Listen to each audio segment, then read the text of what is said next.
Poetic Confessions. The Nigerian Reformation, Section 1. The Major Players, Chapter 1. We are Nigerian politicians. A confessional exposure. We are Nigerian politicians, lords of land, kings of the nation, masters of pockets deep and wide, with secrets we bury and scandals we hide. We rise on slogans and promises bold, yet our hearts are hungry for silver and gold. We are the lifeblood of corruption's stream, living larger than life in a land of dreams. Let us begin our confessional tale, open the curtains, unveil the veil. With a wink and a smile, we'll tell you our scheme, for in power and politics, nothing is as it seems.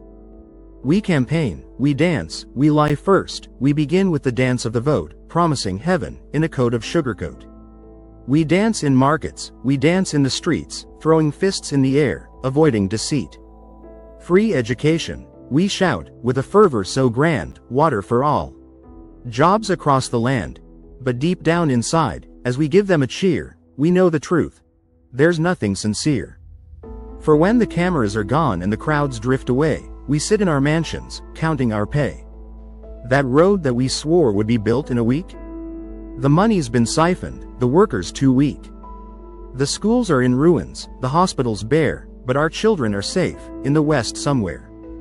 Yes, we send them abroad while we ruin this land. We are Nigerian politicians, understand.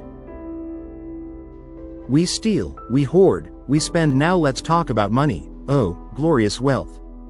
We steal with finesse, in silence and stealth.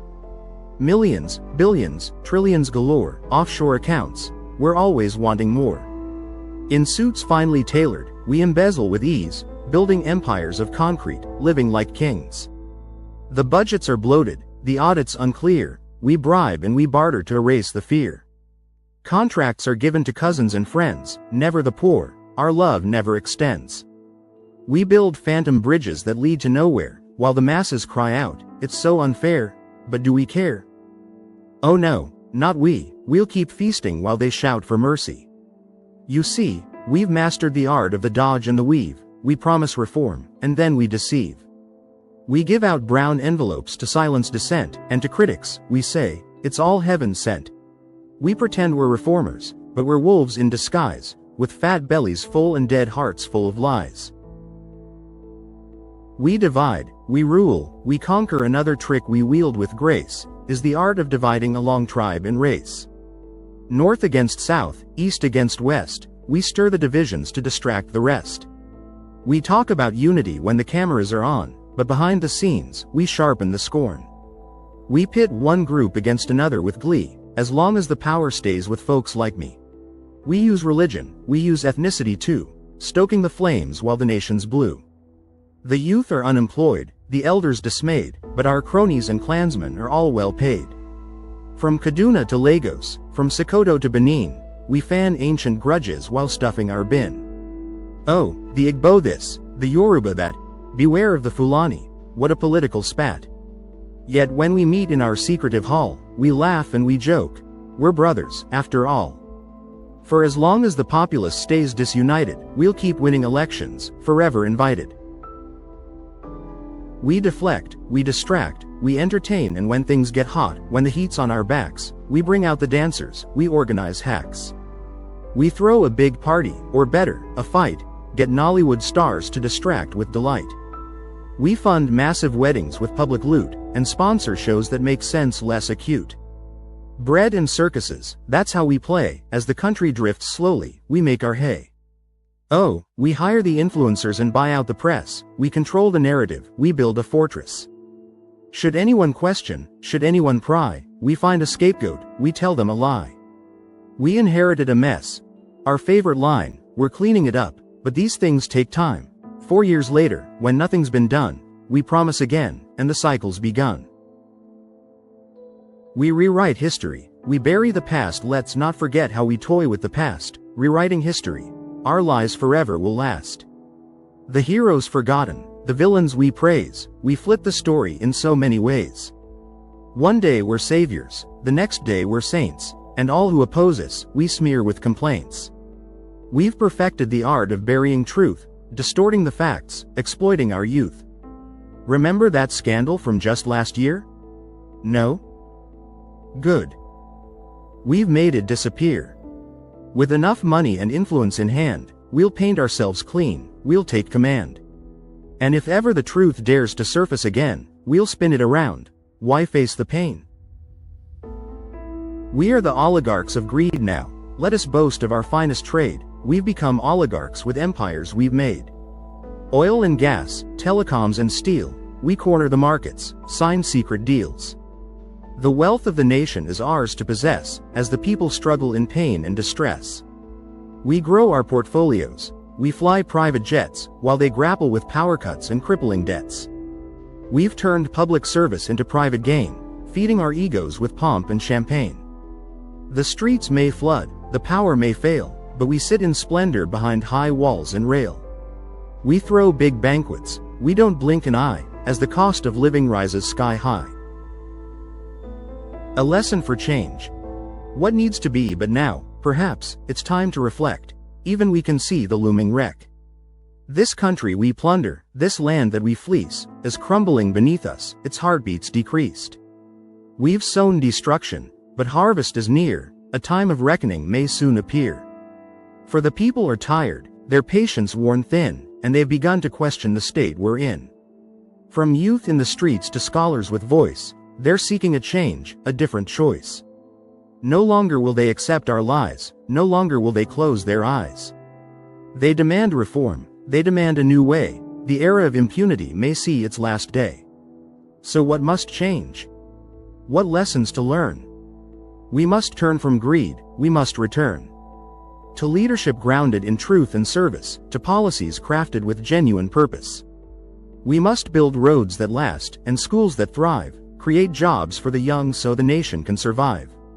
It's time to let go of our corrupt desire, and ignite the flames of a righteous fire. To lead with integrity, to serve with grace, to put the people first in every space. For if we don't change, if we stay this course, we'll drive this nation to a fatal divorce. So, to our brothers in power, let's heed the call, for Nigeria's future, let's stand tall. Not as thieves, nor as rulers of strife, but as true leaders, breathing new life.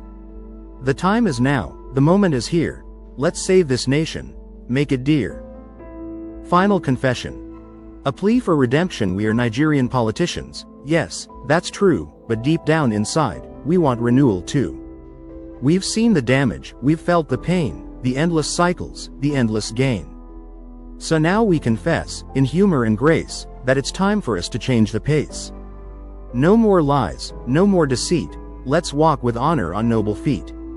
Let's build this land with hands sincere, and turn our country's fate from fear.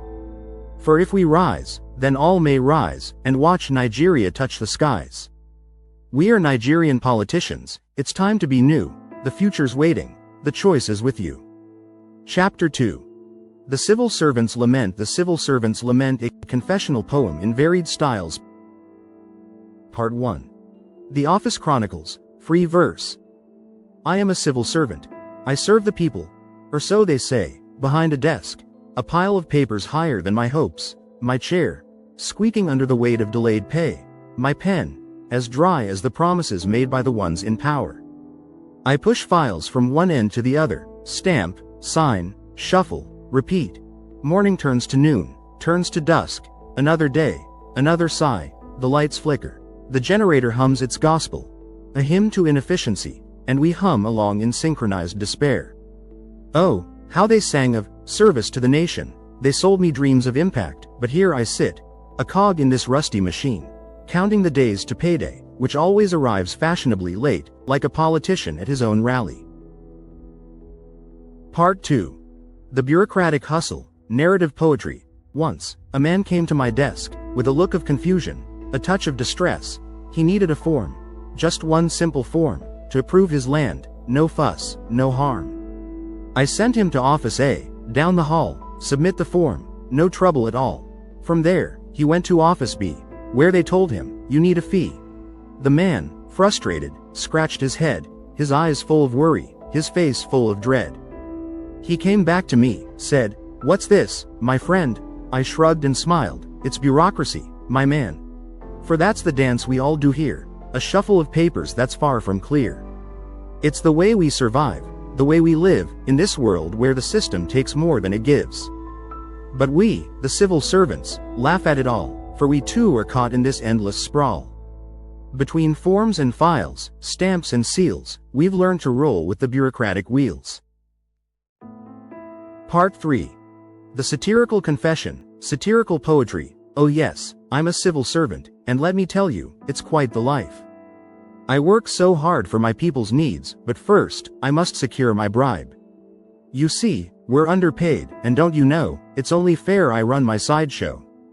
You need that signature, that stamp, that seal? Just slide a little extra under the deal. Oh, don't look so shocked, don't be so naive, this is how the system helps us to breathe. They call it appreciation, a little reward, for the hours I sit in this paper-filled ward. The politicians fatten themselves on state funds, while we in the trenches scrape by on crumbs. So yes, we've learned a little trick or two, to ensure our stomachs get their due. But who's the bigger thief, you might ask? The man in the office, or the one in the mask? Perhaps we're all players in this national game, but trust me, my hustle is far less of shame. Part 4. The Elegy of Lost Integrity, Elegy. There was a time, long ago, when I believed in service, when I held my head high, and the people's needs were my own. But those days have faded, like the color of old files in the back room, covered in dust and forgotten promises. The integrity I once carried like a flag, now buried beneath deadlines, unmet expectations, and the need to survive. I mourn for the civil service of old, the one they told me about in textbooks, where men and women served with pride, where corruption was the exception, not the rule. But here I stand, hands stained with compromise, a shadow of the servant I once hoped to be.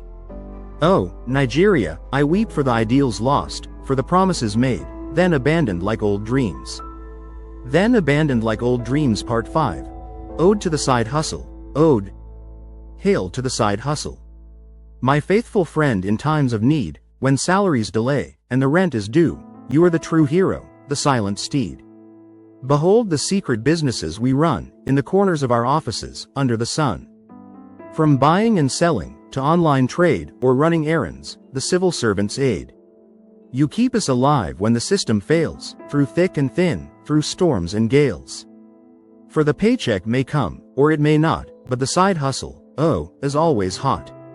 So here's to you, my moonlight gig, whether small or large, whether bold or big. You are the lifeblood that keeps me afloat, while the country chokes in political bloat. Long live the side hustle, long may it reign, for in this land of scarcity, it's how we sustain. Part 6. A villanelle of the paycheck chase, villanelle. The paycheck always runs so late, we count the days with growing dread, our patience wears, our hearts abate. They say it's coming, we celebrate, but soon we find we've been misled, the paycheck always runs so late. We check our phones, the banks update, but alas, no alerts are fed, our patience wears, our hearts abate. In the office halls, we speculate, maybe tomorrow, someone said, the paycheck always runs so late. And as we wait, we curse our fate, another promise left for dead, our patience wears, our hearts abate. Oh, civil service, love and hate, in this cycle we are wed, the paycheck always runs so late, our patience wears, our hearts abate. Part 7. The Ballad of the Civil Service Soldier, Ballad. Come gather round and hear the tale, of a soldier not with sword or mail, but armed with pens and paper stacks, he fights corruption in quiet attacks. He rises early, at break of dawn, though the power's out, his spirit strong, with coffee cold, and fuel in hand, he joins the struggle of this land. In offices large and offices small, he hears the people's desperate call. A signature here, a stamp there, but does the service really care? He's one of thousands in this plight, working day and working night, for little pay, for little gain, yet on he marches through the pain. For though the system bleeds him dry, he finds his hope in the people's cry. He dreams of change, of service true, where merit shines, and justice too. So here's a toast to the civil service clan, the unsung heroes of this land. Though burdened by inefficiency's weight, they still hold on to a brighter fate. Part 8. A dramatic monologue from a civil servant's desk, dramatic monologue. You there, Come closer. Let me tell you, do you see this stack? This mountain of papers. They laugh at me, laugh. I say. Every file, a sneer. You wonder why I'm late to sign your form? Patience, my friend, patience. For I am a gatekeeper, yes, a king in a small kingdom of bureaucracy. And you must wait your turn, like everyone else who has come before. But whisper to me, perhaps your appreciation will move mountains, and I will bless your file with the speed of light. No? Then sit, wait, and admire the art of delay. Ah, such is the life we live, caught in the endless dance of give and take. A job, you call it? No, my friend, this is survival. And the lines we draw between right and wrong have long since faded into gray. The civil servant's lament, the final reflection, prose poetry. And so we sit, day after day, in the belly of this beast, a beast called civil service, both savior and burden, where hope dances on the edge of despair, and yet, we continue to serve. We wear our badges with pride, even as we laugh at the absurdity of it all. We are the gears in this slow, grinding machine, the unseen hands that hold the system together, and perhaps, just perhaps, if enough of us believe, change might come, not from above, but from within. From the tired but resolute hearts of Nigeria's servants.